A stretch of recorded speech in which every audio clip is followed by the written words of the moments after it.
Long Covid વિશે બહુ જ ચર્ચાઓ થઈ છે અને એવું કહી શકાય કે જ્યારે કંઈ પણ અજુગતું બને ને અને કોવિડની હિસ્ટ્રી હોય ને તો આપણે એને લોંગ કોવિડ તરીકે ખપાવી દેવામાં પણ અચકાતા નથી. ઓકે. પરંતુ હા, કોવિડને ફેફસાના ઊંડાણ સુધી પહોંચવામાં બહુ સુગમતા રહી.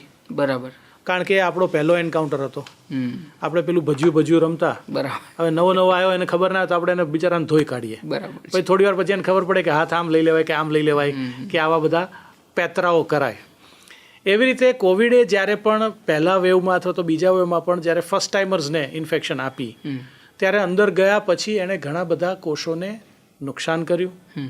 ફક્ત ફેફસાને જ નહીં, હૃદયના કોષોને, હૃદયની વાળથી બારીક લોહીની નળીઓને, આંતરડાને, મગજના કોષોને, કિડનીના કોષોને, કારણ કે એ ઝીણી નળીઓને એ ખરબચડી કરી નાખે. બરાબર છે. એટલે ત્યાં ફ્લો જાય નહીં, એટલે એફિશિયન્સી આવે નહીં. પેલું કાર્બેટરમાં કચરો હોય ને ગાડી ચલાવો તો ચાલે નહીં.